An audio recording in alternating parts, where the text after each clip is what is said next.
Good evening. Welcome to the combined work session and regular virtual meeting for May 11, 2021. The first item on the work session agenda is the Pledge of Allegiance by the Stonehurst Elementary School students. I pledge allegiance to the flag of the United States of America and to the republic for which it stands, one nation, under God, indivisible, with liberty and justice for all. Some very smart students there. The second item on the work session agenda is a presentation by the Stonehurst Elementary School principal, Miss Melissa Wallace, on Stonehurst Strong. Good evening, everybody. Thank you so much for the opportunity to join you here tonight. I'm really excited to share with you some positive trends in our Pbis data and some reasons why we are so Stonehurst strong. So if you take a look at the graph up here, it gives you some data from the past 3 years regarding our risk ratio and our protection ratio. What the heck does that mean? Well, what it means in plain English is that in comparison to previous years, the risk to safety ratio is a lot closer than it was previously. In even simpler terms, while there may be a potential, or folks feel there's a potential to be exposed to unsafe behaviors during the school day, our staff generally feel safe while they are in the school environment. However, it's not good enough. Our goal is to get the risk ratio below 50% and our protection ratio above 70%. And I do feel like we're well on our way. The SAS subscale is a comparison to our previous years. In general, our total percentages have varied within the past 3 years. Our school, as you probably already know, has been through a lot of transition. Our percentages are trending upwards, but as I said, there's still much more work to put in place so that we can reach a goal of over 70% total implementation average of our Pbis program. We're doing a lot of great work with Pbis, and I am excited about the momentum that is already there, and I have a lot of energy to put behind the existing program. I'm so excited to see when students are able to safely return to school in person, how they will grow and thrive with our existing and strengthened Pbis program. We know what our biggest area of concern is so that we can target it. Right now, it seems as though we need a clearer definition of problem behaviors with distinctions between office and classroom behaviors. So we're working on a flow chart, but the flow chart is something that I think anyone who has ever experienced the field of education has had a flow chart put in front of them and said, okay, this is how you deal with behavior, right? We need to use that in addition to looking at each student holistically and considering the whole child, the whole situation when we are dealing with quote-unquote problem student behavior. The behavior always comes from somewhere. Did the kid not eat breakfast? It could be as simple as that. And our staff love our kids. So when you have a staff united in love for students and love for each other and love for the work that they do, you have a great formula for a wonderful Pbis program, and that is why I'm so excited. So speaking of my great staff at Stonehurst, I call this staff selections. My staff has generously donated some quotes to this presentation. They were asked the question, what do you love about Stonehurst Hills? So one thing that I hear a lot is about diversity in the Upper Darby School District. And our teachers love the diverse student population.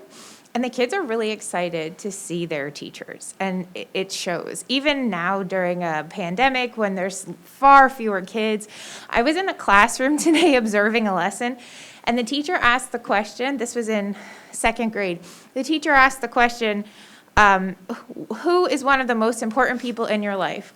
And this girl virtually raised her hand immediately. The teacher called on her, and she said, you are. And then my heart just melted. And the teacher said, well, that's really sweet. Why?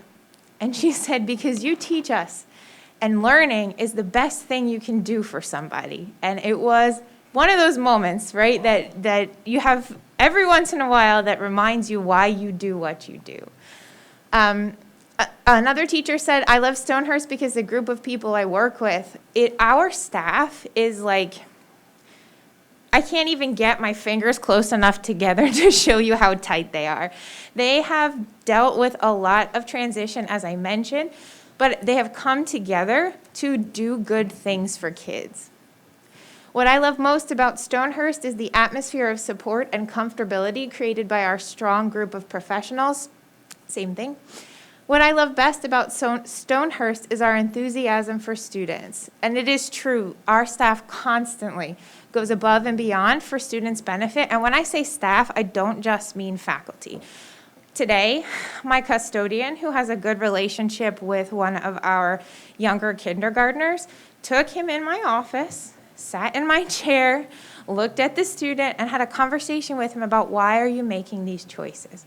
Everybody is invested in our kids, and it is just one of the many reasons why this is such a great place to be and why we are Stonehurst strong. What I love most about Stonehurst is the resilient and determined students I get to teach each and every year. The staff is pretty rad too. I said a lot about the staff, but if you think about last March and then this whole school year, and you want to talk about resiliency, our students are a shining example of that. They are going through this really scary situation that we don't have any information on to help them feel more comfortable, and they come to school every day. They get up, they put their clothes on, they tie their shoes, and they walk into the door of the school with a smile, and they put their best effort forward. And I think that's pretty rad. And the warm and supportive community of teachers and staff, I know this came up a lot, but I put this one in because this teacher said, this is only my second year here, but I already feel part of the family. I've been at Stonehurst for not even a full month and a half, and I feel welcomed as part of the family. I feel like I am more than willing to roll up my sleeves and get my hands dirty with this group of educators that truly loves their students and the work that they do every day. And so when asked what makes us Stonehurst strong, our staff said, being surrounded by professional, devoted educators who will stop at nothing when supporting the students and others. I'm talking about teachers who are like, this kid has not logged on for 4 days straight and no one will come pick up their materials. They live 2 blocks away. May I please leave and deliver these materials? Absolutely. Take someone with you for safety. I love your enthusiasm. Let's make it happen. Stop at nothing is absolutely the truth. We jump in to get the job done so we can best serve our kids every day. I get energy from the connections with kids, and the staff will always go above and beyond to provide the best education for our students. So that's what our staff loves and what our staff thinks makes us Stonehurst strong. Really quickly, before we get to the student answers, I want to make sure that I highlight Zach Perry, Tristan Williams, and special guest, Ms. Callahan, because they are the ones that you saw do the Pledge of Allegiance. They were more than willing to step up, and they were a little shy. I don't know if you could tell, but I thought they did a fantastic job, and their teacher was a great sport. They're great. But our students love Stonehurst because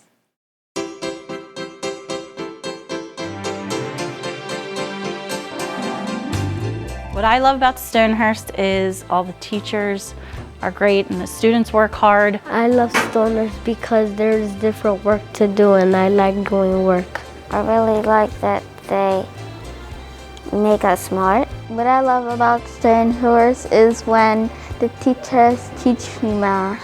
I like Stonehurst because I love art, because I learn new art. There's a picture right here of me drawing a new art.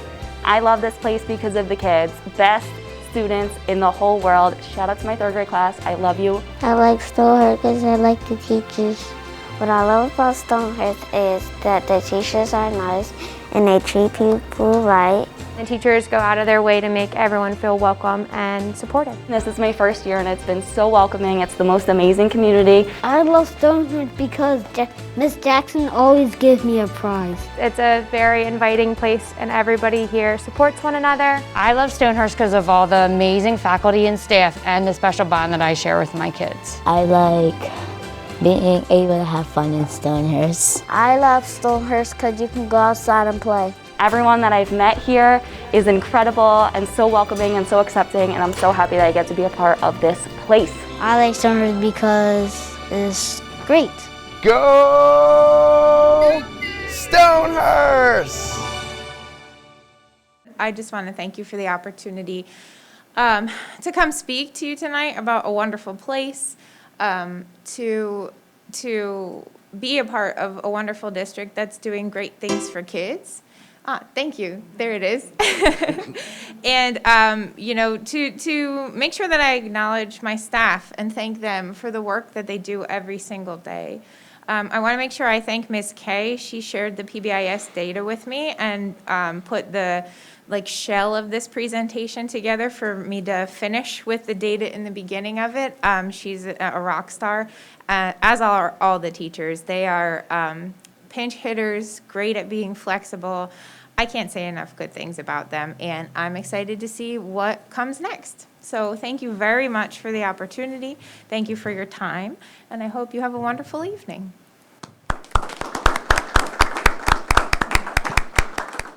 Thank you, Ms. Wallace, for that great presentation. Even though you've only been here a little while, it feels like you've been here forever. That was very informative. The final item on the work session agenda is a presentation by Beverly Hills Middle School Principal, Dr. Brian Urson, on student-created Pbis lessons and the U.S. Secretary of Education's visit. Thank you, Board President Brown. Good evening, School Board, Dr. Mcgarry, administration, staff, students, and members of the community. I am Brian Urson, the principal of Beverly Hills Middle School, and I thank you for giving me the opportunity to highlight BHMS for you this evening. Our presentation features two components. The first item that we will present focuses on the United States Secretary of Education, Miguel Cardona's visit to Beverly Hills.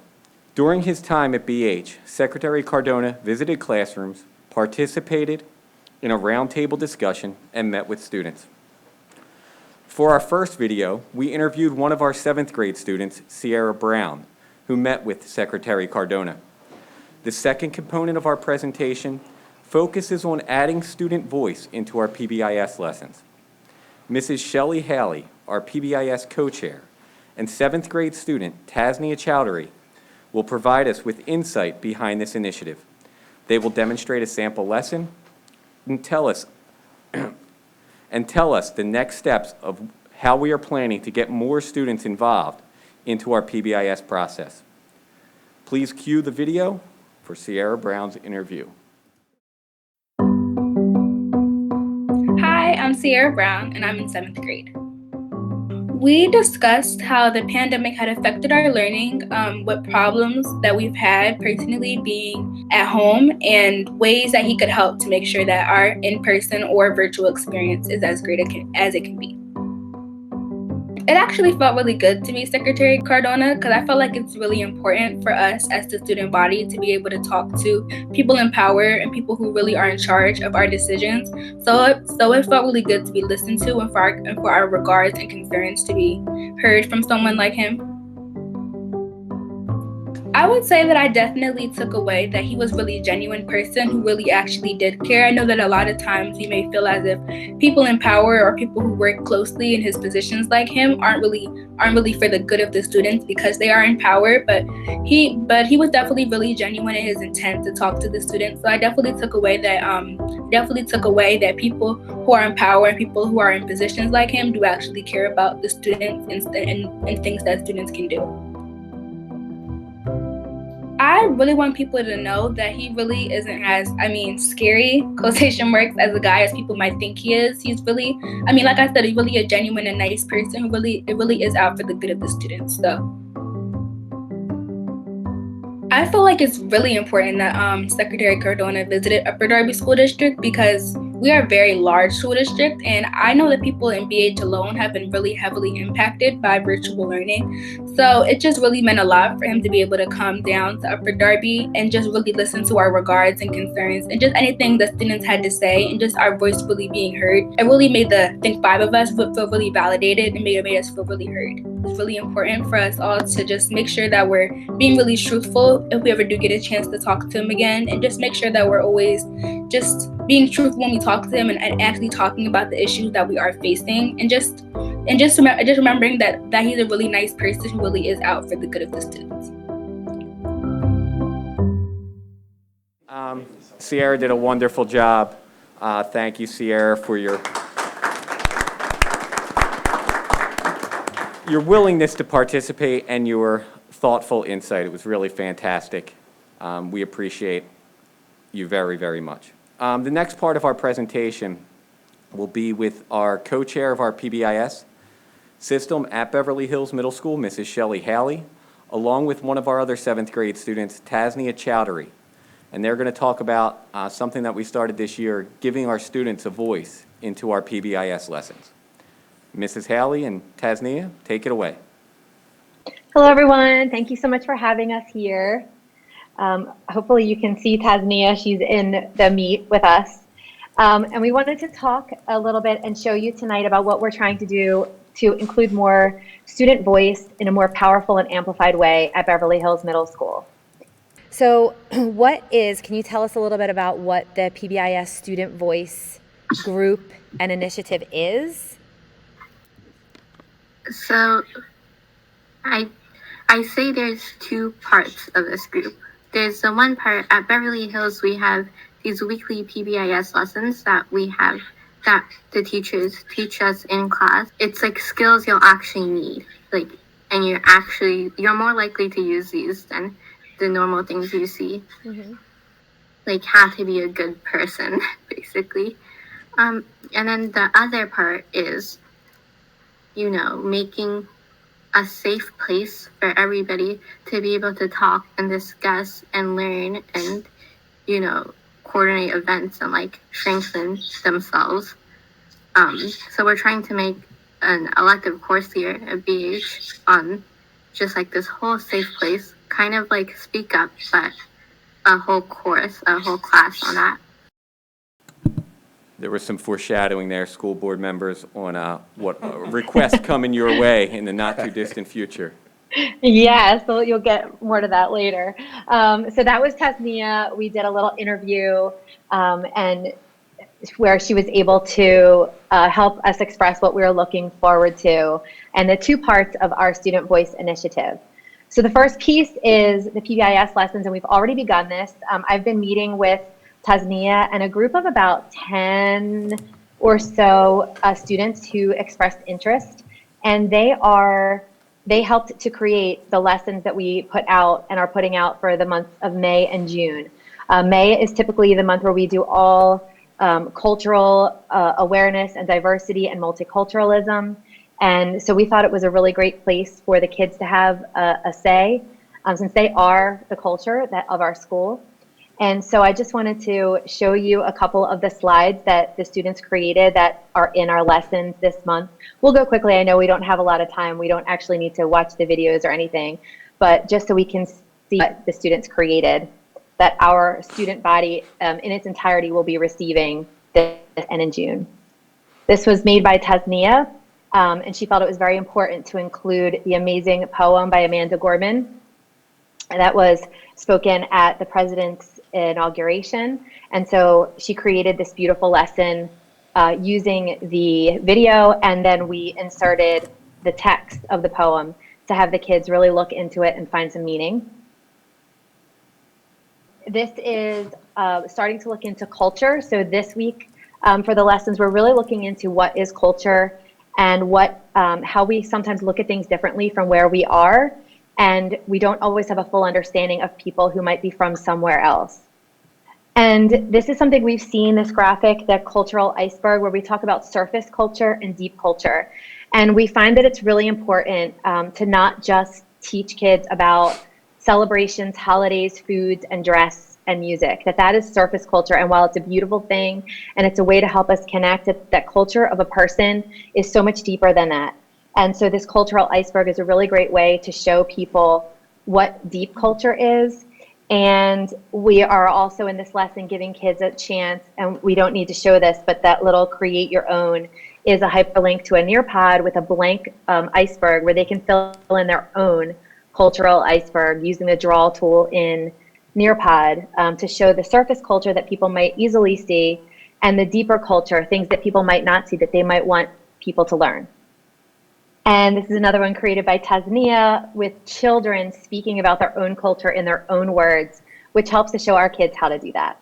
Finally, this is a fun one by Rishdania, another student who showed us how she wants to be able to teach kids to be able to de-stress. That she said us teachers are always teaching them to breathe and all these things. And as a yoga teacher, I'm trying not to be offended. But she said, why not? Why can't we watch anime and listen to music that we like? That there's many, many ways to relax. So she gave the kid and teen perspective on ways to relax. And that was her contribution to the lesson. Yes, anime and some lo-fi hip hop music. Is in the piece in this. So we thought it was really great to have the kids' perspective on what they want to do to de-stress and relax. Okay, so the next piece, and you can actually go right on to that next slide, is what we want to look for in our for long term. So getting the PBIS lesson student created, I have to say that was pretty easy. I gathered kids with the help of Tasnia. She got me a list of really amazing kids, and we've met a couple times. I gave them access to a Google slide deck, and they just, put stuff in, and that was easy. What we really want to do is create a long-term, lasting student voice that actually has power in our school and in our district. So what we're looking to do is to begin to write and create a student voice elective. We were really, really moved by the Speak Up event that we had earlier in the school year. And we wanted to use that as a spring off point. We didn't want it to just end there. So we thought that we would start working on creating the student voice elective that would give the kids a voice, have them create the PBIS lessons as part of pathways to have ongoing, meaningful, amplified, and lasting input in school systems. We envision them being able to have a regular seat with admin and at the table where choices are made and decisions are made. We envision them being able to create within the classroom and then eventually school-wide a safe place for sharing timely and relevant topics, either in our world, in our neighborhoods, ways that we're feeling, topics that maybe a few years ago we were afraid to talk about with kids. And then finally, we would like to broaden our scope and give the kids a chance to create a school-wide and a community outreach event in each semester that they participate in the class. And this would be something that they think is important, something that's timely, and something that we work together to put forth. And then finally, and I cannot take credit for this, this was an absolute school-wide achievement. We wanted to leave on a really, really high note. We have achieved fidelity at Beverly Hills Middle School at all 3 tiers. Tier 1, Tier 2, and Tier 3. And we are really proud. We are one of the very few middle schools in the state that are able to do this and accomplish this. And shout out to Jen Westrope, because she is just amazing at keeping all the pieces together, all the moving parts. There's things she does. She's my partner. And there's stuff she does. I don't even know how she does it. We complement each other very well. And our whole school is really amazing, working hard. Especially our growth in Tier 2 and Tier 3 is really something to see. So I wanted to make sure we all had a nice congratulations for our entire school.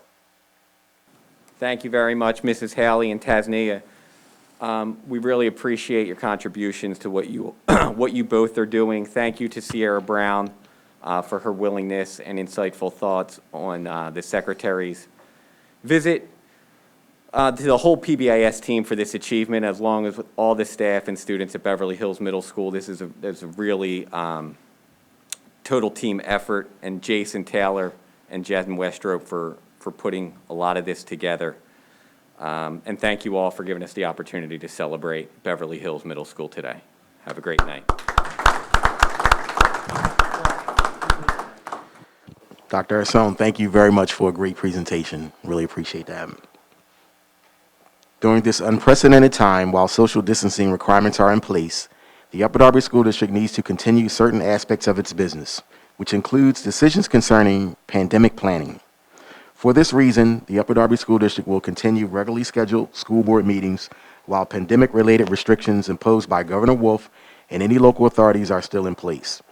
It is the plan of the school board to hold these meetings with the minimum required departures from normal operating procedures. The Upper Darby School District School Board COVID-19 Special Operating Procedures document outlines expected departures from those normal operating procedures and the policy justifications for such departures. At the start of each board meeting held while pandemic-related restrictions are in place, the board will review the departures from normal operating procedures as well as their justifications. While social distancing requirements are in place, the Upper Darby School District School Board finds it necessary to hold virtual school board meetings and school board committee meetings to complete required business. These virtual meetings will allow for public viewing and participation.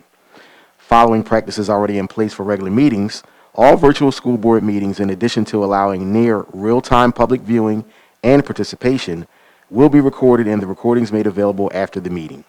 In order to hold virtual school board meetings, adjustments need to be made following existing board policy. These adjustments have been outlined in the Upper Darby School District School Board COVID-19 Special Operating Procedures. Dr. Mcgarry, can you talk about how the public can participate in tonight's meeting, please? Thank you, sir. Sure, Board President Brown. The board is continuing to make every effort to engage with the public, our teachers, and our administrators as we make decisions. Tonight will be no different.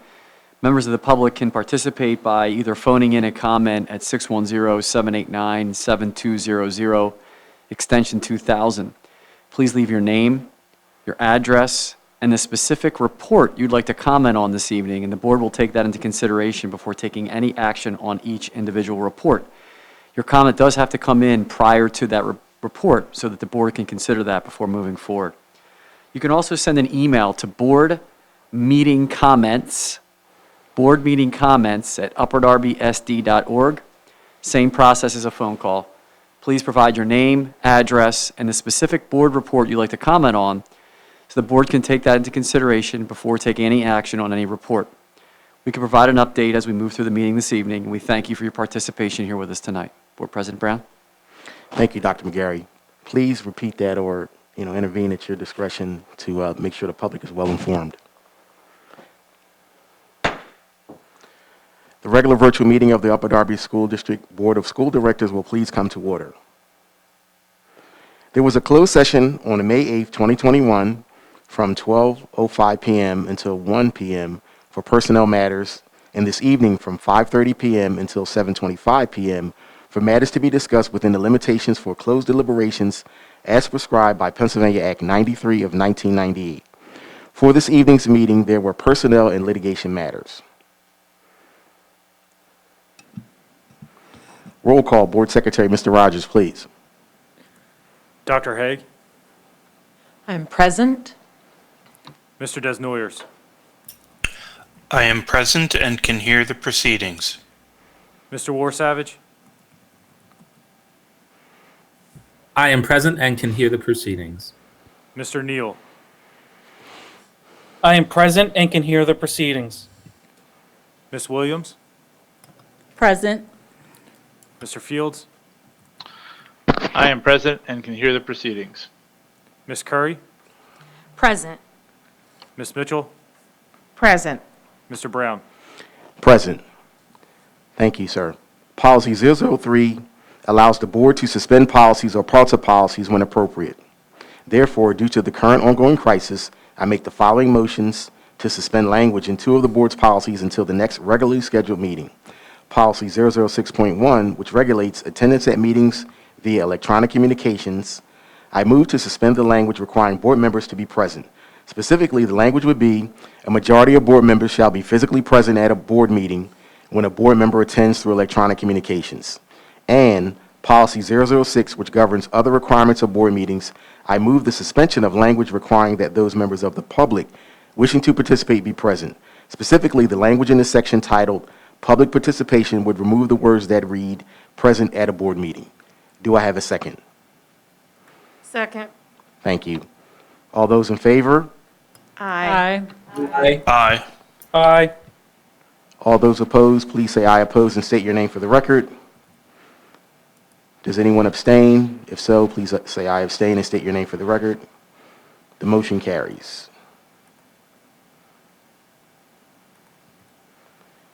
Okay, first, the minutes of the combined work session, regular meeting of April 13, 2021, and the special meeting of April 27, 2021 are in the hands of each board member and have been made available to the public. I move for their adoption. Second. Thank you very much. Are there any comments from the board? Hearing none. Ms. Buford, are there any comments from the public? There are no comments from the public. Thank you. All those in favor, please signify by saying aye. Aye. Aye. Those opposed, please signify by saying aye oppose and state your name for the record. Those abstaining, please signify by saying aye abstain and state your name for the record. The motion carried. The report of the secretary, please, Ms. Williams. The report of the secretary is in the hands of each board member and has been made available to the public. I move for its adoption. Second. Thank you. Are there any comments from the board? Hearing none, Ms. Buford, are there any comments from the public? There are no comments from the public. Thank you. All those in favor, please signify by saying aye. Aye. Aye. Aye. Those opposed, please signify by saying aye oppose and state your name for the record. Those abstaining, please signify by saying aye abstain and state your name for the record. The motion carries. The report of the treasurer, please, Mr. Neal. Thank you, President Brown. The report of the treasurer is in the hands of each board member and has been made available to the public. I move for its adoption. Second. Thank you. Are there any comments from the board? Hearing none, are there any comments from the public, Ms. Buford? There are no comments from the public. Thank you. All those in favor, please signify by saying aye. Aye. Aye. Those opposed, please signify by saying aye oppose and state your name for the record. Those abstaining, please signify by saying aye abstain and state your name for the record. The motion carries. We will now have the report of the student representatives. Ume Sadiqua and Curtis Everett, please. Good evening. We would first like to address the trial of Derek Chauvin. We are all aware of the tragic death of George Floyd that occurred during the summer and sparked many protests throughout the world. On April 20th, the country nervously waited as the trial to convict George Floyd's murderer, Officer Derek Chauvin, was set to reach a verdict. The jury found Derek Chauvin guilty on all 3 counts, and the first step in accountability was taken. We as a district believe that change will occur, and this was a huge win for the country and a huge win for the faith in the justice system. We would now like to begin our student report. This past month, students, staff, and families of the Upper Darby School District continue making our district proud with their accomplishments. Academic instruction has continued to run smoothly, whether online or in person. Students are in person and can come to school each day while all safety protocols are in place and social distancing restrictions are followed. Athletes continue to enjoy their spring season with their team, and theater performers continue rehearsing for their spring productions. All after-school activities and extracurriculars were in full force, and the students have been representing Upper Darby well.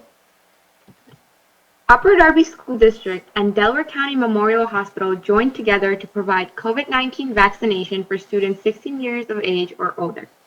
The district is trying its best to provide opportunities for families so the students can return back to normal as safely as possible. On April 23rd, Upper Darby participated in the Day of Silence, which is a day designated to shed light on the injustices and wrongdoings that the members of the LGBTQ community have to deal with daily. We support all members of our community who have faced hardship due to being part of the LGBTQ community. We are family and will always support one another. On April 24th, parents were encouraged to attend the Education Equity Funding Parent Summit, hosted by a statewide coalition of organizations that are focused on helping to get additional state funding to schools that are giving fewer resources and funding. Fair funding is essential for our students to meet all of their social, emotional, and academic needs. This month, the month of April was Arab American Heritage Month. We as a district recognize the great contribution of the Arab diaspora in our district and the diverse backgrounds of all Arab American families. This month, we also celebrated Earth Day. Students and staff of Biod and Senko took the time to make our community more beautiful and develop safe and easy ways to ensure the longevity of this beautiful world. April was also Autism Acceptance and Awareness Month. The entire month, we recognize students and loved ones within our community diagnosed with autism and the resilience these individuals show every day.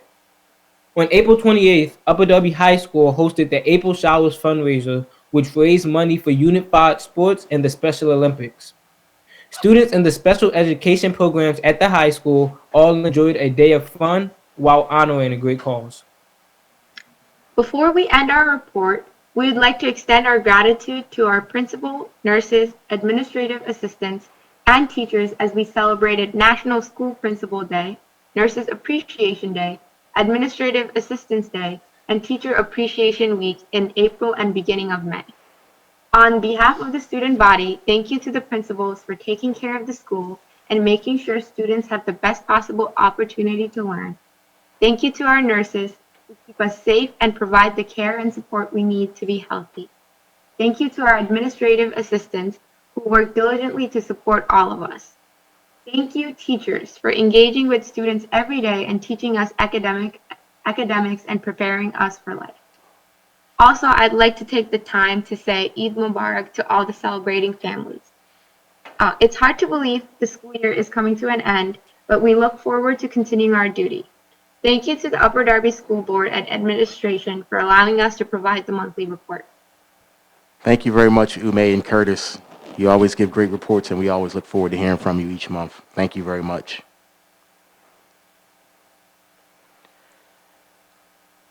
The budgeted personnel and enrollment reports have been made available to the public, and the public has been made available to the board and the public, and are recorded as part of the record. No vote is required. We will now have the report of the Superintendent, Dr. Dan Mcgarry. Good evening, Board President Brown, the Board of School Directors, administrators, teachers, staff, students, and community members who are joining us this evening. Thank you to our new Stonehurst Hills Elementary School Principal, Ms. Wallace, and the Stonehurst community for their presentation, Stonehurst Strong.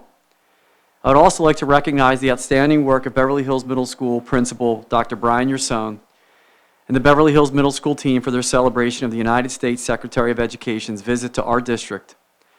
It goes without saying, I think we can see it each month. Dr. Urson and Beverly Hills, they do an outstanding job, but Dr. Urson is really an exceptional leader and did an outstanding job on short notice hosting Dr. Cardona on that visit that day. And it took up a lot of his time, but he turned it around very quickly for us. So I want to say to Brian, I know he went home to his family already, but to Brian, if you're listening in your car, thank you. Each month, I look at the work of this team, including the Board of School Directors, administrators, teachers, all of our staff, and I'm so appreciative of the wonderful events and activities that are happening in our schools, despite the challenges we faced during this pandemic. Board President Brown and members of the Board of School Directors, I have a few updates I would like to share with you this evening. The topics will include an update on our short-term goal and long-term goal of reopening schools for in-person instruction, vaccination of students ages 12 to 18, and updates from the most recent Chester County Department of Health guidance on health and safety plans for schools and districts. Before I go through those important updates, I would like to take a moment to recognize the outstanding athletic and academic achievements of our students and those teachers and families who are behind all of those students. Congratulations to the following students for their achievements in the Skills USA Pennsylvania State Competition in partnership with the Delaware County Technical School. Brandon Colon, first place, category, this is pretty cool, T-shirt design, advertising design, and commercial art. Jonah Quillen, second place, category, related technical math, welding. Skills USA is a partnership of students, teachers, and industry representatives working together to ensure this country has a skilled workforce. Skills USA provides educational programs, events, and competitions that support career and technical education, in the classrooms throughout the country. Skills USA is recognized by the U.S. Department of Education and the U.S. Department of Labor as a successful model of employer-driven workforce development. The first place winners are eligible to compete at the National Skills USA competition. The competition will be virtual this year. It would have been in Florida, so that would have been another conversation for a different night. But I do think it's also important that as I go through these unbelievable achievements, and later on tonight, obviously part of the conversation we'll be discussing how the high school schedule and what we're working on. There'll be some conversations coming up about the high school schedule. I think we really have to take a focus on the pathways to graduation, and this is proof tonight. Our students have strengths and talents in various different ways. We really need to practice what we preach and provide those kids with the same opportunities as every other kid in this school district to be recognized, celebrated, and awarded the same for the achievements and the skills that they have with what they bring to the table. So as I move forward with that, I'll go to the athletic field. The National Field Hockey Coaches Association's National Academic Squad Program, that's a mouthful, honors high school student athletes who have achieved a cumulative grade point average of 3.3 or higher through the first semester of the current academic year, and high school juniors and seniors who have achieved a cumulative grade point average of 3.5 or higher through the first semester of the current academic year. This year, we are so fortunate to congratulate the following members of the Upper Darby High School field hockey team in recognition of being named to the 2021 National Academic Squad. Megan Brown, Olivia Chamberlain, not that everybody on here is not important to me, but Olivia is the student who represented the student body. If you remember board members meeting Dr. Cardona, and she's a strong voice for the high school in our monthly meetings. Olivia, congratulations. Harver Cower, Kimberly Liu, Grace Schiller, Kara Schuyler, and Margaret Smith. Margaret Smith is the daughter of a former board member, Kate Smith. Congratulations to those student athletes. Our Delaware County Science Fair winners continued on the highly competitive Delaware Valley Science Fair, with close to 800 students entering from local fairs in southeastern PA, southern New Jersey, and all of Delaware. The fair is among the oldest and largest in the country. I have been informed that Upper Darby High School had one of our best years yet. 3 of our students, Elise Olmstead, Nishat Tasnin, and James Yoko, came very close to making it to the next level, a trip to participate in the International Science Fair. Elise remotely used a telescope. We have to slow down and get through this. This is pretty cool.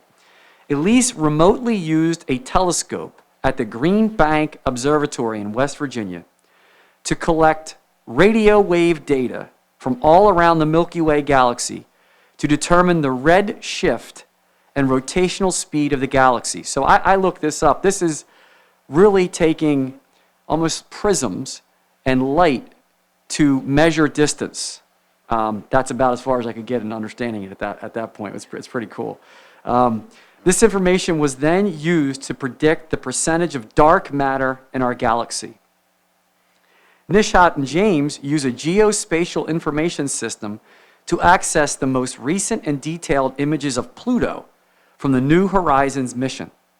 They analyzed close to 200 craters on Pluto for shape and size and compared that information to craters on other planets to predict the surface composition of Pluto. Again, congratulations to all of our students who are recognized at the Delaware Valley Science Fair. Elise Olmstead, first place in 9th grade Earth and Space Science category, the rotation curve of the Milky Way galaxy, dark matter. Nishat Tasnin, second place in teams category, using craters to predict surface composition of Pluto.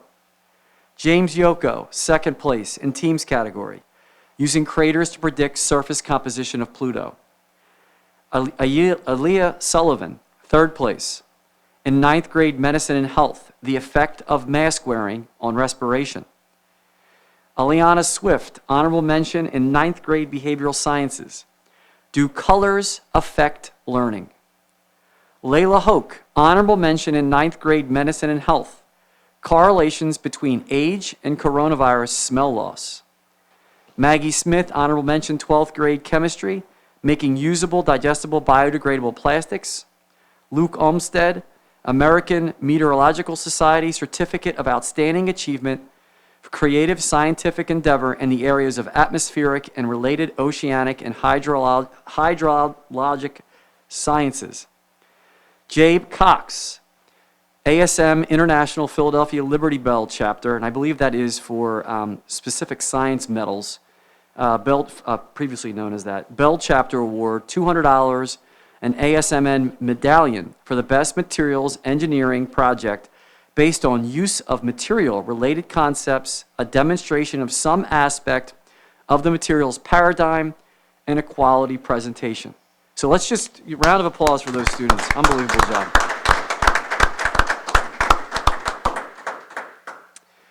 I also want to mention that this year we are celebrating our 25-year partnership with Boeing Helicopter.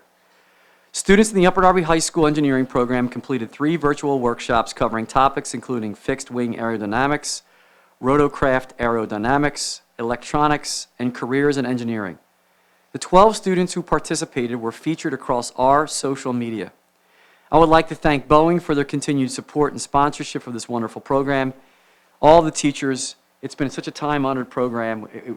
We miss going down and seeing it in person, but it's great that they kept it going. It's great for our students. So congratulations to that partnership and the students who participate and the teachers that are involved.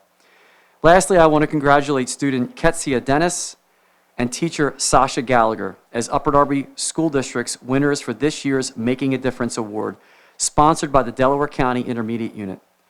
This award honors students and adults in the community who are leveling the playing field for children with disabilities. The award more specifically recognizes students who have presented and persevered and overcome challenges to be successful within an inclusive setting and who have demonstrated exceptional support, friendship, acceptance, and understanding to ensure the inclusion of all classmates of all abilities. The adult winners have demonstrated extraordinary efforts through their exceptional work to promote acceptance and understanding to ensure inclusion of all children of all abilities. Ketsia and Ms. Gallagher will be recognized at the DCIU's virtual celebration ceremony on May 20th. We are so proud of them for their tremendous example in securing opportunities for students with disabilities to engage with and learn alongside their non-disabled peers in school and in community settings. And again, this is similar to the earlier presentations. Our goal, one of my goals as superintendent, was to empower students and to have student voice. It's so great to see our students living this out. Curtis and you've been doing it all year long, and we thank you for your leadership. I now want to provide a brief, as brief as I can, update on our short-term goal and long-term goal of reopening schools for in-person instruction, vaccination of students 12 to 18, and updates from the Chester County Department of Health on guidance on health and safety plans for schools and districts. Short-term plans to reopen schools for full days of in-person instruction. There are barriers to returning students to full days of instruction right now still. At this time, 6 feet of social distance while students are unmasked and eating during lunch continues to be a significant barrier to returning students for more in-person instruction. Now, what I'm about to say is not 100% definite at this time, but we are looking into potentials if this were to happen. There are reports that there will be relaxed social distancing guidelines after June 1st in the cafeteria. If we receive updated guidance on this information, that we will be able to go below 6 feet of social distance in our cafeterias, we will reconsider returning students for full in-person instruction this year. At this time, however, the 6 feet of social distancing in our cafeterias continues to be a barrier. We also continue to attempt to hire staff to support 6 feet of social distancing during lunch periods in the cafeteria and in classrooms. At this time, however, we have only received interest from 20 people who are willing to work to support our cafeteria and lunch needs. We have averaged, on top of needing that staff, we have also averaged 70 teachers a day calling out throughout the district, and the number increases on Fridays. The concern is we have fewer than 50% of teacher call-out days that are filled with substitute teachers, and this requires other teachers to take on additional responsibilities. We continue to see a high number of class coverages and loss of preparation time for teachers. Again, so I'll go through some of the barriers still. 6 feet of social distancing in the cafeteria, a lack of individuals in the community who are willing to work with us to provide the appropriate 6 feet of social distancing during lunchtime, and the number of teachers that are out or calling out and unfilled subs are barriers at this point in time to returning full in-person instruction. Contact tracing still remains and remains in the newest guidelines. Contact tracing will continue to be a requirement and becomes very difficult, nearly impossible to manage as a district or school moves below 6 feet. Nonetheless, we are planning on a full return for in-person instruction for all students as soon as possible.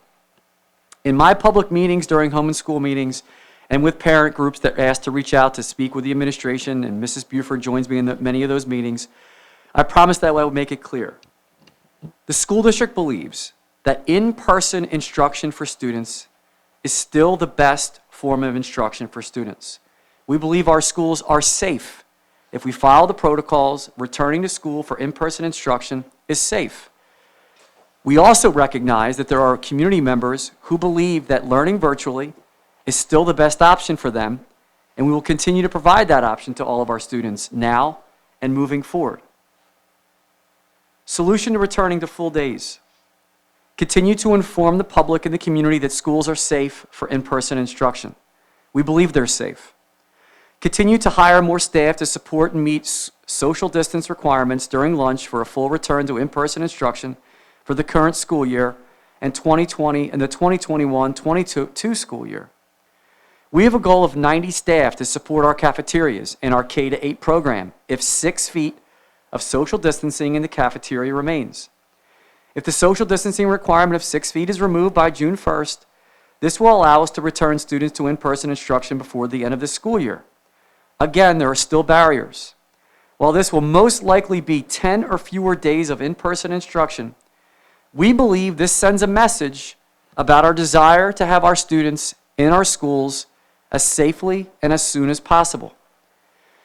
We are also tonight moving forward potentially with purchasing additional resources such as desks to appropriately space students in classrooms and available spaces other than the cafeteria. For the 2021-2022 school year plan, kindergarten, elementary, middle, and high school. Half-day kindergarten program will be in person 5 days a week. That is our plan for next year. Students who would like to continue with synchronous or asynchronous instruction will be able to do so. Full days of in-person learning for elementary and middle school students. It is our belief that there is no replacement for in-person learning at the elementary level. While we plan to encourage our youngest learners to attend in person, students who wish to remain virtual will be able to do so. We will survey parents prior to the start of next school year for their instructional model next year. The high school schedule is still under review, but our plan will be to return students to in-person instruction 5 days a week. Upper Darby High School is currently open, as you heard in the student representative report tonight, to all students for in-person instruction. But we are currently not able to serve breakfast or lunch on campus because of the 6 feet of social distancing in the cafeteria. So again, I want to make it crystal clear tonight. We would like to have students in our schools. A quick summary. 6 feet of social distancing is still a barrier in our cafeterias. We don't have enough staff willing to come in, to be hired, to operate and support classroom, cafeteria, and other spaces that we can make available to supervise lunches so they can come into school for a full day of instruction. Contact tracing will also be a concern. If the rumors are true, which we don't know if they are at this point in time, but if social distancing in the cafeteria is relaxed by June 1st, we will still face the issue of contact tracing. Every time schools go below 6 feet and contact tracing and quarantining is still in place, we do run the risk of returning students for in-person instruction with less than 10 days of school left and only to go back out to virtual learning. Nonetheless, I believe I have a responsibility to keep the promises we've discussed during this pandemic, that we would adhere to and move our way through the guidance and recommendations that have been presented to me and that I present to this board, and that we will make a safe, smart return to students to our buildings when the time is right. We do believe over this period of time that our schools are safe, and we are encouraging students to return if their parents feel that they feel it's the right thing to do. Vaccinations. The district held a vaccination clinic for 16 to 18-year-old students on May 5th, with the second dose scheduled for May 26th. And this is an important concern to those who are listening tonight. We've all got to come together to recognize that there are several factors getting us back to what we call normal. Vaccinations, whether we like vaccinations or not, are a key ingredient to getting us to that next step.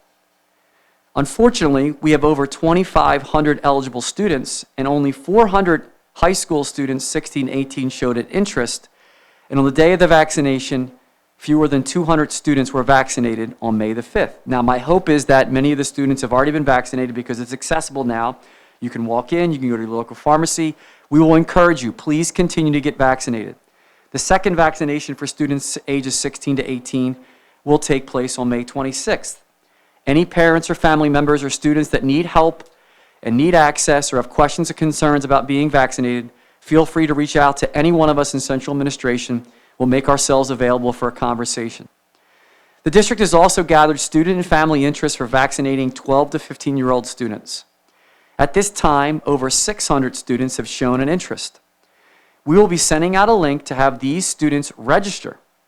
We will be hosting a vaccination clinic for 12 to 15-year-olds on May 26th. The same day we provide the second dose for our 16 to 18-year-olds, we will vaccinate students ages 12 to 15 who have showed an interest. They have to have a parent with them from 1 to 5 o'clock here at the high school, with a second dose on June 16th. I'd like to now just forward your attention. So I'm going to be referring to a document called the COVID-19 School Guidance, updated on May 6, 2021 from the Chester County Health Department. You can access this publicly. We'll provide this link publicly as well. I'm only going to go through one of the key changes tonight. There are several minor changes listed in the report. I provided those to the board as well. One of the key changes at this time is in reference to masking. And I just want to particularly pay attention to one of the key highlighted areas. We've already received a lot of questions about wearing a mask, and it's important that I just point out that the Pennsylvania Secretary of Health updated the universal face requiring FAQ to require staff to wear face coverings at all times while in school, even when 6 feet of social distancing can be achieved. There are some limitations. There's an FAQ that provides those limitations. The key aspect now is that any staff engaging in high exertion outdoor activities, including but not limited to athletics, exercise, or play activities, is not required to wear a mask when actively engaged in those activities. This also goes for students. Any student engaging in high exertion outdoor activities, including but not limited to athletics, exercise, or play activities, is not required to wear masks when actively engaged in those activities. Tonight, under old business, there'll be some changes to our health and safety plan. We will be implementing some of these recommendations for our students while they're out at recess. We still encourage our students, if they're not running around or playing in recess, to keep a mask on. We'll still be requiring masking while in school, even if we go below, even if we remain at 6 feet till the remainder of the year. But we are going to follow the guidance that for outdoor activities or high exertion activities, students will have a break and not have to wear their mask outdoors. Parents and students who feel more comfortable while outdoors keeping a mask on, we encourage them to do so. But we are making these changes in our health plan this evening. That will be coming up under old business. I wanted to make sure that that was made public under my report this evening, because I know there have been a lot of questions from members of the public. Also, there'll be an update coming out soon that because of some of these relaxations with guidelines, we will also allow 2 tickets per student to our high school graduation. So we'll be allowing some participants to come to our high school graduation, 2 tickets per family member, pending weather. If it does rain, we'll be moving indoors. We'll make that announcement in advance of the actual ceremonies. So Board President Brown, I'm sorry for the long report. I want to thank you, the Board of School Directors, our staff, our students, and our families for their patience and engagement throughout this pandemic. I also want to be clear that I believe that there is no real replacement for in-person instruction for our students. But I recognize that some of our families and some of our students prefer virtual, synchronous, and asynchronous instruction. We will continue to do our best to support the needs of our entire community. Board President Brown, this concludes my report for this evening. Thank you. Thank you, Dr. Mcgarry, for that comprehensive report, and you never have to apologize for the length of it. It's always very detailed. I have to commend you and your team for your performance throughout COVID. You seem to always have been kept us one step ahead of the game, so thank you for that. Thank you for your work. We will now have an update on the April 27, 2021 Education and Pupil Services Committee meeting. Mrs. Mitchell will read the summary. A detailed summary of the meeting, including public comments, can be found on board docs. Thank you, President Brown. The Education and Pupil Services Committee, as Mr. Brown said, met on April 27th at 6 p.m. All board members were present. We had 4 agenda items. The first one goes to closing the achievement gap related to COVID-19, and there were 2 items under that. The first one was informational on our summer academy. I'm sure all parents have received the information at this point on what is available for the summer academy and links to register. The second item was foundations for grade 1. Board action is required tonight. It is in the report. The second item was IXL. Mr. Robert Schwartz presented an online program for math to provide students with individualized practice to align to the standards. So that is for board action tonight. The third item was online two-way communication tools for board action. Dr. Manfrey, our Director of Secondary Education, presented 2 online communication schools talking points and Blackboard Reach. That again is for board action. And the fourth item was policies. There are 3 policies for tonight: Policy 137.1, Policy 150, and Policy 335. These are all for second reading. A detailed summary of this meeting is available on board docs and also on our website. And we had no public comments. Thank you, President Brown. That concludes my summary. Thank you very much, Mrs. Mitchell. We will now have an update on the April 27, 2021 Finance and Operations Committee meeting. Mr. Fields will read the summary. A detailed summary of the meeting, including public comments, can be found on board docs. Thank you, Board President Brown. The Finance and Operations Committee meeting was held April 27th at 7 p.m. There were 3 items for board action. The 2021-2022 proposed final budget in compliance with the Act 1 timeline. Mr. Rogers presented the 2021 proposed general fund budget. We were asked to consider this budget for approval at this board meeting.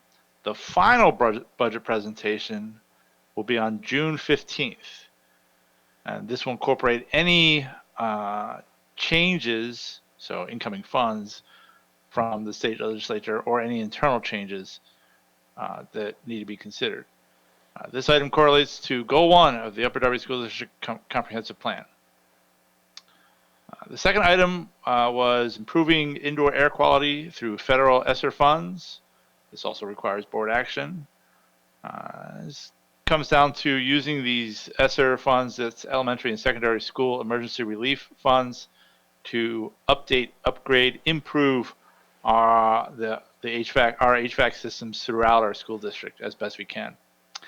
The administration shared its plan to improve the district's indoor air quality through these various capital and non-capital projects by utilizing a portion of these Esser funds. This also correlates to Goal 1 of the Upper Darby School District Comprehensive Plan. There were 3 policies. This is item number 3. There were policy changes that also required board action. 004 membership, 810.1 drug and alcohol testing for covered drivers, 810.3 school vehicle drivers. There were no public comments. Thank you, Board President Brown.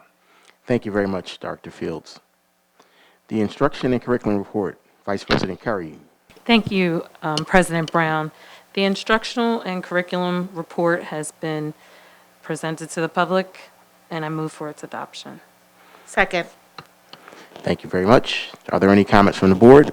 I just had one, President Brown, just that Sure. as as we just heard, the Blackboard Reach tool is on this report, and I just know that, you know, community engagement is something that's incredibly important to all of us, and we all know that with our very diverse group of students who speak a very, very large number of different languages at home, I'm just so excited. I really appreciate the administration's work on getting us this tool so that our families are able to communicate with their teachers and with the school leadership in their native languages. I just think, I'm really hoping that this is going to be a real game changer for us, and I'm really excited, and I appreciate the administration working on it.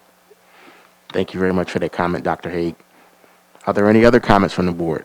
Yes, thank you, President Brown. I just also want to say thank you to the district for really considering the Summer Academy and for putting in the hard work for the children to really come in during the summer months in person to enrich and move forward for the year to come. This has been such a difficult year, and I just really appreciate the time and effort that was put in to make this happen for the children here in the district. So thank you very much. Thank you very much for that comment. Any other comments from the board? Okay, hearing none. Ms. Buford, are there any comments from the public? There are no comments from the public. Thank you. All those in favor, please signify by saying aye. Aye. Aye. Aye. Those opposed, please signify by saying I oppose and state your name for the record. Those abstaining, please signify by saying I abstain and state your name for the record. The motion carries. The personnel report, please, Mrs. Mitchell. Thank you, President Brown. The personnel report is in the hands of each board member, and before I move for its adoption, I would just like to congratulate our retirees and wish them a safe and healthy retirement. And now I move for the adoption as stated. Thank you. Are there any comments from the board? Hearing none. Are there any comments from the public, Mrs. Buford? There are no comments from the public. Thank you. All those in favor, please signify by saying aye. We need a second, Mr. Brown. I'm sorry. I'll second it. Oh, thank you. Thank you for seconding. Sorry. I'm ahead of myself. Okay, all those in favor now, please signify by saying aye. Aye. Aye. Thank you. Those opposed, please signify by saying I oppose and state your name for the record. Those abstaining, please signify by saying I abstain and state your name for the record. The motion carries.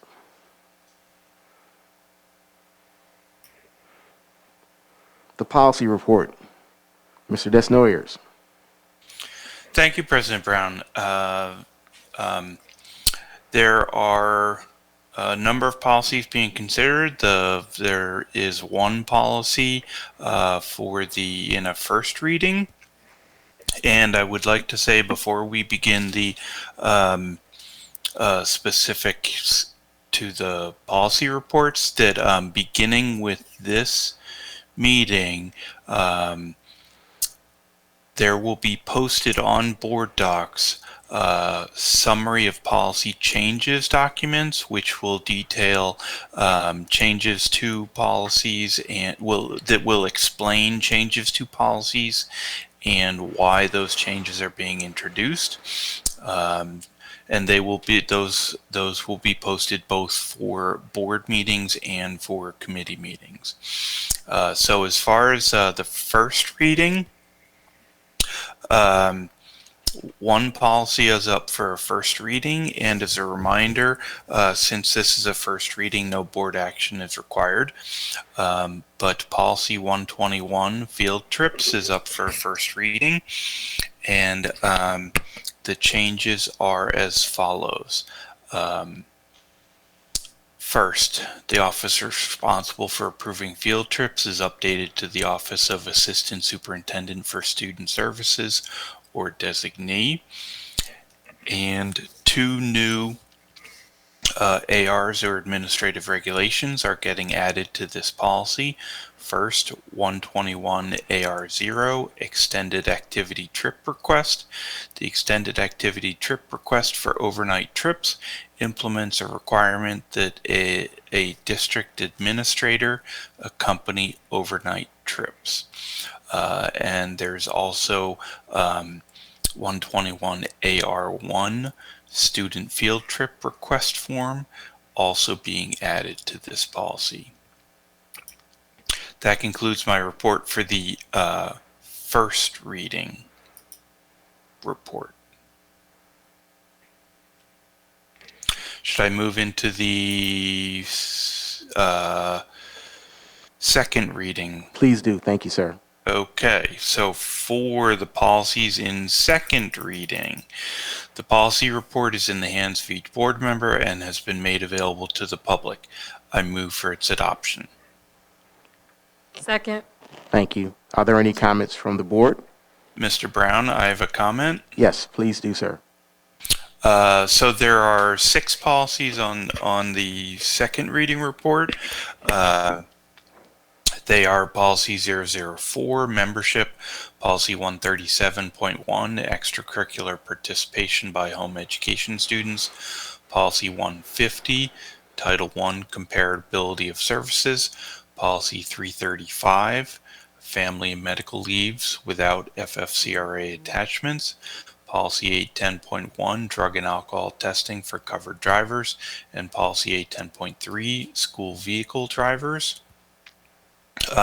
And since the changes and their justifications were reviewed both at the April committee meetings and at the April board meeting, I will not go through the changes and their justifications, but I will say the summary of changes is posted to board docs and can be accessed by the public and by the board members. Thank you. Thank you very much, Mr. Desnos, for your comment, and thank you for being our policy chair. You do a great job with these policies. Are there any other comments from board members? Hearing none, are there any comments from the public? Ms. Buford? There are no comments from the public. Thank you. All those in favor, please signify by saying aye. Aye. Aye. Aye. Those opposed, please signify by saying I oppose and state your name for the record.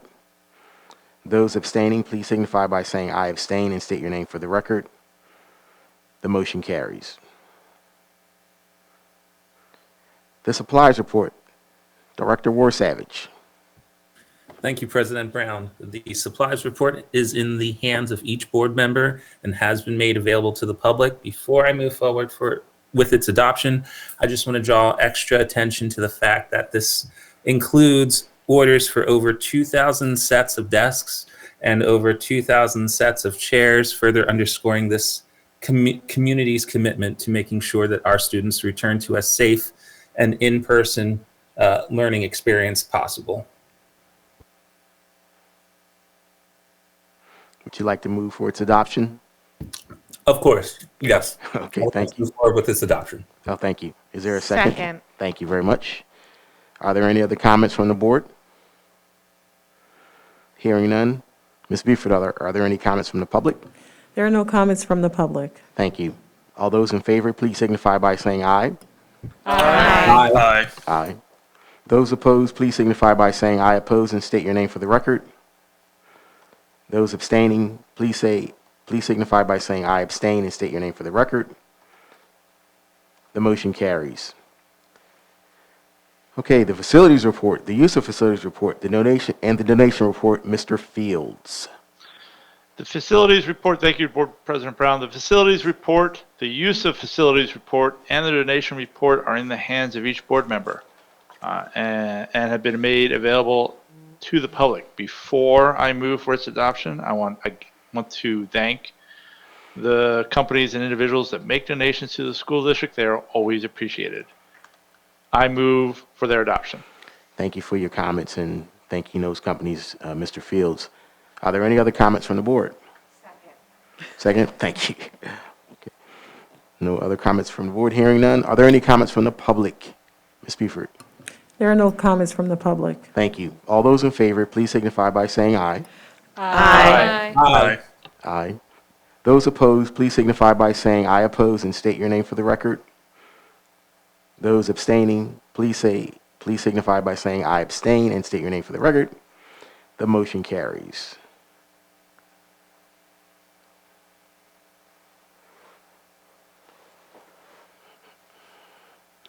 Dr. Haig, the finance and budget report, please. Thank you, President Brown. The Finance and Budget Report is in the hands of each board member and has been made available to the public. I move for its adoption. Second. Okay, thank you very much. Are there any comments from the board? Hearing none, are there any comments from the public? Ms. Buford? There are no comments from the public. Thank you. All those in favor, please signify by saying aye. Aye. Those opposed, please signify by saying I oppose and state your name for the record. Those abstaining, please signify by saying I abstain and state your name for the record. The motion carries. All right, we are now at the collateral assignment reports portion of our meeting, and we will start, as we always do, with the Delaware County Community College. Vice President Curry. Thank you, President Brown. We have not met as a team pretty much this entire year, but because of the COVID restrictions and just, I think, people not being able to with their schedules.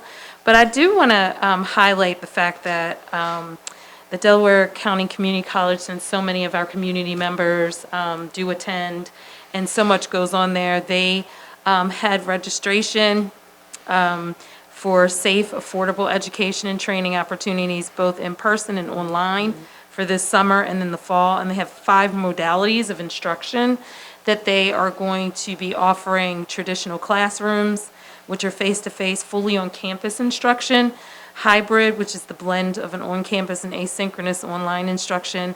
They have synchronous, completely online in real time; and they are offering asynchronous online, completely online with no set meeting dates and times, and both. And in addition to that, they are opening up the campus this summer for children in the summer camp programs. And the kids at the Delaware County Community College will begin on June 21st. All camps will be in accordance with Pennsylvania and U.S. Centers for Disease Control and Prevention safety guidelines, including classroom size limits, and masks will be required for all indoor. And then the college's kids' summer camp will be held Monday through Thursday, June 21st through July 29th. And to register, they're asking to contact the college's education division at 610-359-5025, or to visit them online at dccc.edu/summercamps. And that's all I have for that report. Thank you. Thank you very much. You came up with something even though you haven't met. Thank you for that. All right, the Delaware County Intermediate Unit, please, Board Director Mitchell. Sorry, apologize. Thank you, President Brown. The DCIU board met on May 5th, and we have another meeting tomorrow night for our committee meetings. I'm just going to give a very, very brief summary tonight. We made several approvals to support professional development opportunities for the district and the IU staff. We approved certain supports to children and families, including a number of pre-K counts, grants, early Head Start submissions, approval of other grants, contracts, leases, appointments for services, changing some positions around, and some approvals to enhance student learning and the work experience to support future educators. Our next board meeting is on June 2nd. If you'd like to attend, that would be great. And that concludes my report for tonight. Thank you very much, Mrs. Mitchell. Legislative Council, Mr. Neal. I think there's one tomorrow morning. I'm not going to steal your thunder, but please. Yeah, I mean, it's always like the day after our meeting. So it's always the report from like a month ago and any happenings recently. But the report I provided to the board and to the listed on board docs, when I did create that, in the first subject, there were talkings about the vaccinations for 16 and up, and now that's changed, obviously. So I believe it's lower now, so it's not just 16, but I believe 12 and up. So that's really the only change that I need to make to my report, and that kind of happened after I sent it. So I do apologize for that. No need to apologize. The timing is the timing. Yeah, and it's great news. So, yeah. I appreciate your detailed reports that you generate from that meeting. So thank you. Yeah, thank you. Okay, the Mendenhall Tyson Scholarship Committee, Dr. Haig. Huh? Sure, absolutely. Yes, I just want to bring up the fact that I know Board Member Neal talked about the fact that we have legislation that is, we have our meetings usually ahead, but there is, I just want to bring up Senate Bill 664.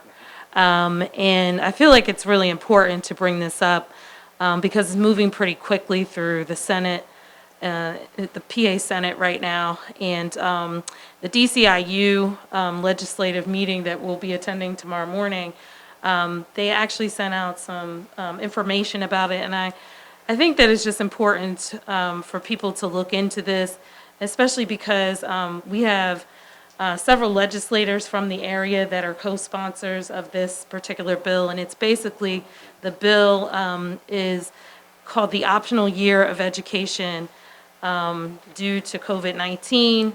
And under the Senate Bill 664, parents could decide to have their children repeat the 2020-2021 school year because of COVID-19, the COVID-19 pandemic, school closing disruptions, and virtual learning issues.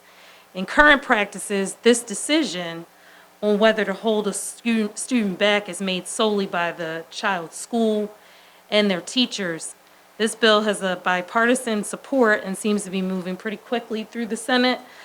And it's important, there are so many things that that are troubling about this particular bill, but the one that, of course, comes to mind with a mandate is that the impact to taxpayers, again, in examining how this would be funded so that it's not another expense to our taxpayers. And so generally, students staying an extra year are most likely the most expensive and could have serious cost impacts, again, for our local taxpayers.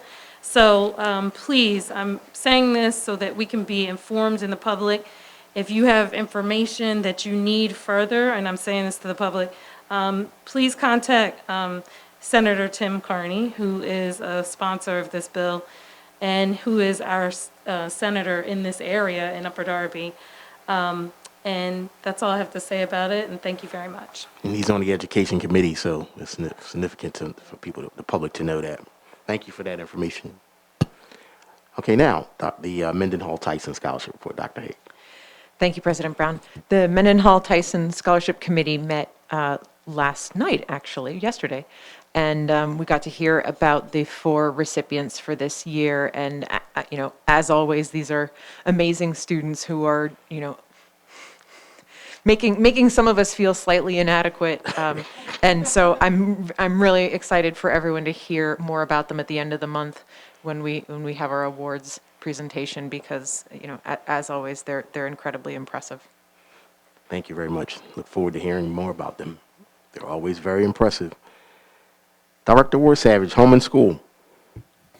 Thank you, President Brown.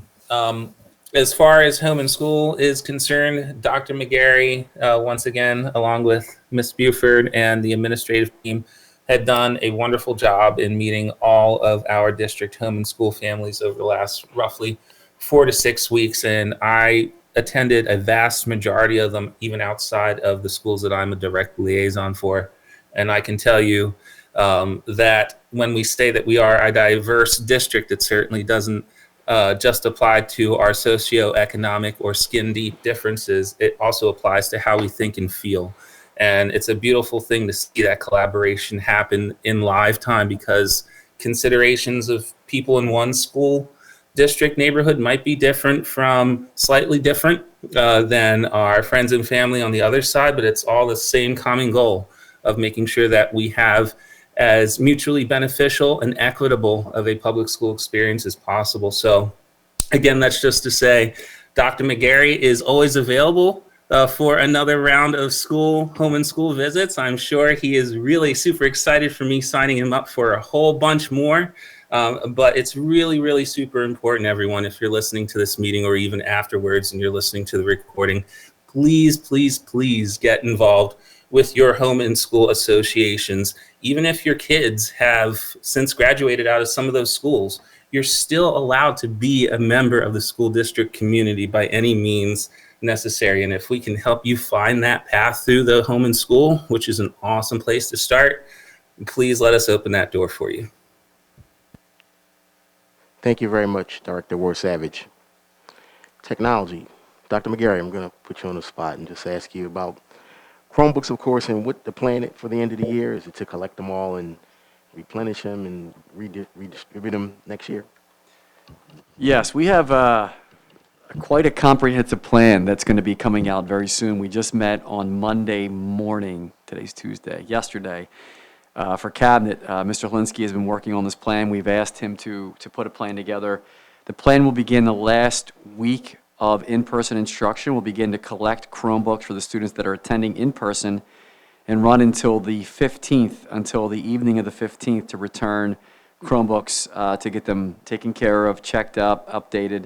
And then students that are going to be coming to school over the summer, we have a plan for those students to make sure they have their Chromebooks. We're also going to collect Chromebooks from seniors. So we have a very robust plan to collect them.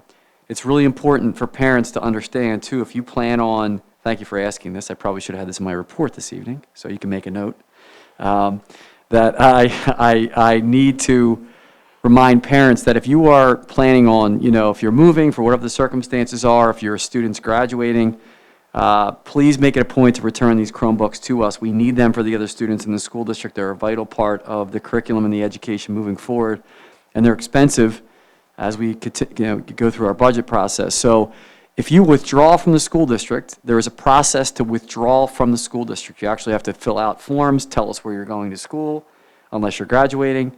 And in that process, we collect resources, books, materials. Now Chromebooks are like turning in your novel or your book that you're turning in. So we do need to collect those resources. You'll be turning them in, the Chromebook in, from the same location where you picked it up. So if you picked up your Chromebook from one of the middle schools or the high school or the elementary school, that's where they'll be collected. We'll inventory them and we'll go from there. So we do have a plan. It'll be coming out very soon, and we'll be putting it out from my office to the public. Thank you for your question. Thank you very much. See, you came up with it right on the spot. Psba representatives, Mr. Desnoyers and Mr. War-Savage. I'm just going to share some information first before I turn it over to you guys. There's a Psba weekly buzz that's every Tuesday, and Vice President Curry and I always attend, and they put out some information for some meetings coming up, and I'll just talk about those real quickly. There's an all school directors monthly exchange, and there's two of them. There's one on 5/20 from 12:30 p.m. to 1:30 p.m., and another on June 17th at the same time, 12:30 to 1:30. And then there's a charter reform virtual rally on May 25th from 9:30 a.m. to 10:30 a.m. So now with that said, is there anything Psba related, Mr. Desnoyers or Mr. War-Savage? Yes, President Brown, real quick. This is Director War-Savage. Yes. One of our very own director, Rachel Mitchell, was recently featured in a Psba publication that covers her professional and educational credentials. It was very widely praised, and I can speak on firsthand experience just dealing with our Psba representative. As soon as I said, you know what, I am Director so-and-so, I work with Rachel Mitchell. As soon as I said Rachel Mitchell, Karen's her name. Karen says, oh, everyone knows Rachel. Everyone loves Rachel. And I want to specifically mention that because it's really important that as elected officials, not only are we responsible for responsibly legislating, we also have to create positive relationships with stakeholders who help us make those important decisions and who provide us the wisdom, skill sets, resources to do that. And Rachel has been doing that for so long as a community member and as a board member, and I just want to draw special attention to that. So Rachel, kudos. Oh, thank you, Damien. That was very sweet. It was my honor to participate and showcase really our school district in the Psba bulletin. Very well said, Mr. War-Savage, and thank you, Rachel, for all your advocacy. Any other Psba-related comments? President Brown. Yes. This is Mr. Desnoyers. I did participate in the Psba monthly exchange for April. Okay. but I have to apologize. I did not take notes, and at this point, it's been a few weeks. So I don't recall the specifics of what was covered. You're so honest. I will make sure that when I participate in this month's and June's, I take notes so I'm able to report on them. Okay, Mr. Desnoyers, I'm going to hold you to that since you're so honest. No, thank you for that. Thanks. Okay. Policy liaisons, Mr. Desnoyers again, or Mr. Neal? Anything policy related, gentlemen? I did mention this under the first reading report, but the district will now going forward post what are called summary of policy change documents, which will detail why policy is changing and give an explanation of the change. Those will be posted to board docs for both monthly board meetings like tonight's meeting and monthly committee meetings. Thank you. I think the public will definitely appreciate that. Thank you for doing that. Any other policy related comments? None for me, President Brown. Thank you, Mr. Neal. Communication, Mrs. Mitchell or Dr. Haig? Thanks, President Brown. We do anticipate sending out the regular monthly report at the end of this week, and as always, really appreciate Ms. Buford's hard work on it. We hope that the public is, so I know that we sort of, in a way, we have to bridge this gap where sometimes I think people feel inundated with messages from the school, and then other people feel like they're having trouble keeping up. And I really hope that our monthly summaries are sort of hitting the highlights and helping to sort of focus people's attention on some of the critical issues, because I know at least that's sort of my goal with it. And so we hope people enjoy them, and we'll keep doing them. Thank you very much for doing that. Look forward to the next one. Okay, I think that moves us along to old business. And at least the one item under old business is the phased school reopening health and safety plan. Be it resolved that the Board of School Directors approve the district phased school reopening health and safety plan as required by the Pennsylvania Department of Education. I move for its adoption. Second. Thank you. Are there any comments from the board? Director Desnoyers has a comment. Okay, thank you. Please go. President Brown, yes. I just wanted to double check. My understanding was that when the board adopted the most recent version of the health and safety plan, I want to say back in the fall, maybe October, November, the administration was given the authority, I'll say, to make decisions about returning students to school. And so would you mind just reviewing what is changing in this plan? Great question. I'll allow Dr. Mcgarry to answer that, please.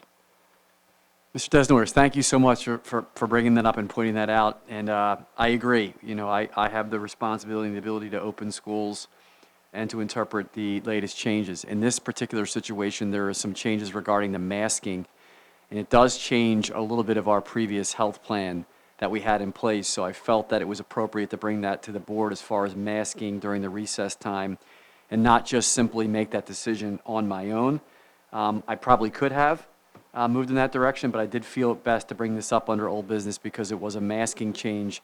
The health plan that we currently had listed with each one of the areas had masking as a requirement at all times, and this update provides some relief of masking while at recess. So I wanted to make sure that I brought that to the attention of the board and make sure that the board's aware of that we're moving in that direction. The board could also say, you know what, wait till next year, but I felt that our recommendation would be implement that now, but encourage masking other times.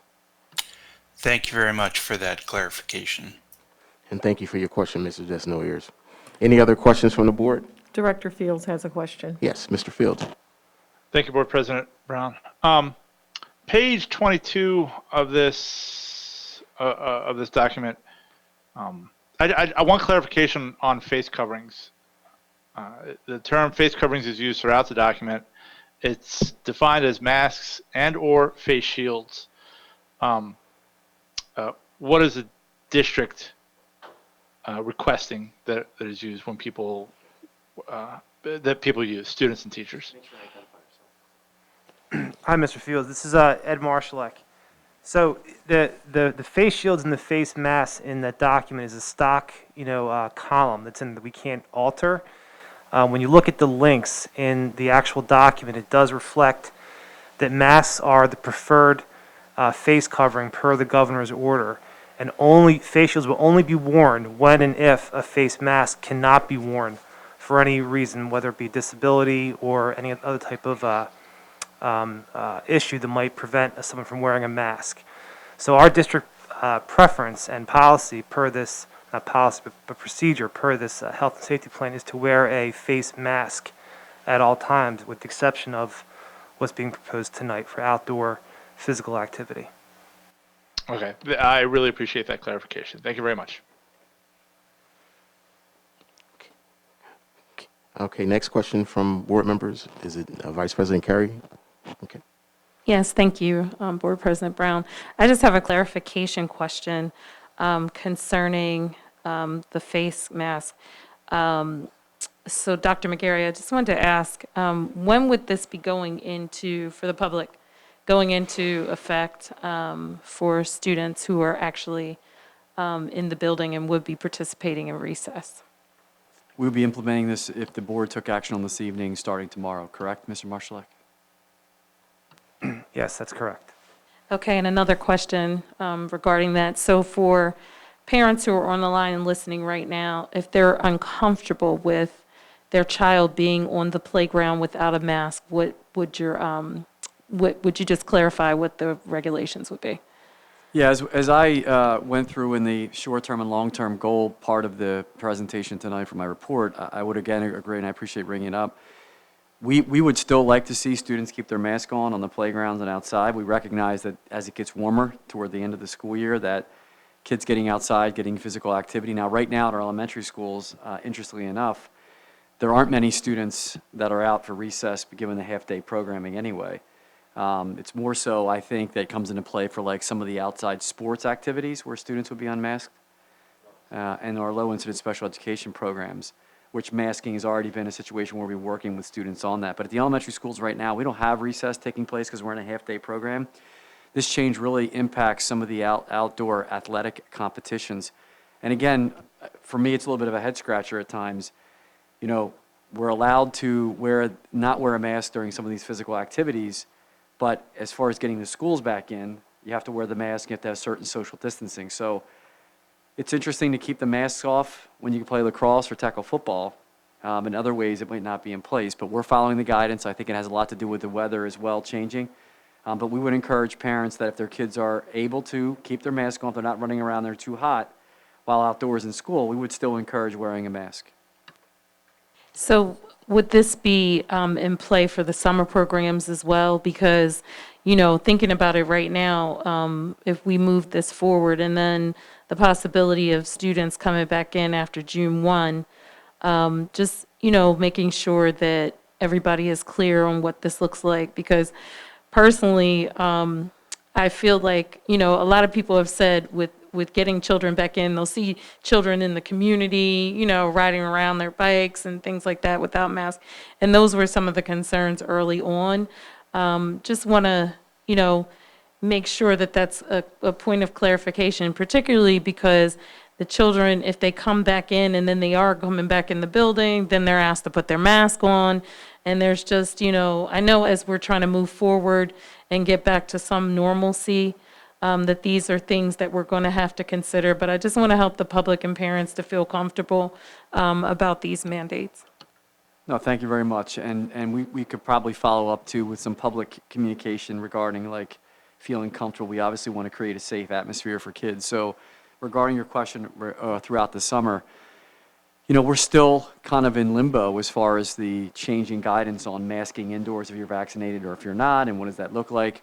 We do know there's a lot of conversation with younger students, especially elementary age students, that if the adults are vaccinated, and they're 2 weeks beyond that, they're in a much better situation, the adults. As far as students are concerned, and I know a board member will remind me of this, our students have told us that their biggest concern is going home and bringing it home to elderly or grandparents or family members that are sick. So we would encourage families and students that, it's okay and it's still safe to wear a mask. We would encourage that still while in the building. We'll still be requiring a mask of students. And again, this really has to do with physical exertion, being outside, playing, and not wearing a mask. But while you're coming to school for in-person instruction, regardless of the social distancing right now, and until that changes, we would be requiring a mask of students while they're attending our schools. And that's still a factor in our health and safety plan. We don't know, Ms. Curry, to your point, what the future holds with that, because there seems to be ever-changing guidance. But at this point in time, we're going to encourage our parents and our students to wear and when possible. This is not relieving you of wearing a mask outside completely. It's more about physical activity and sweating and getting kids out there again. And that's a time when you can take your mask off when you're outside. So we'll encourage that and remind parents about still putting best protocols in place as we work through the summer. Thank you, Dr. Mcgarry. Thank you for that. Any other questions from board members? Okay, hearing none. Ms. Buford, are there any comments from the public? There are no comments from the public. Okay. All those in favor, please signify by saying aye. Aye. Aye. Aye. Aye. Aye. Those opposed, please signify by saying I oppose and state your name for the record. I oppose Gina Curry. Okay. Those abstaining, please signify by saying I abstain and state your name for the record. The motion carries. Is there any other old business from board members?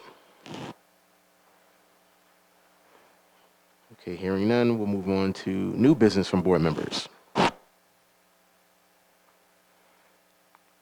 Okay, hearing none. We are now at the time for the public hearing. We will read both emailed and phone comments, which are subject to the 3-minute time limit and must include the commenter's name and address. Mrs. Buford. President Brown, there are no comments from the public this evening. Thank you very much. Is there a motion for the adjournment of the meeting? So moved. Moved. Second, David Neal. Thank you very much. All in favor? Aye. Aye. Meeting adjourned. Have a great night, and thank you for your patience.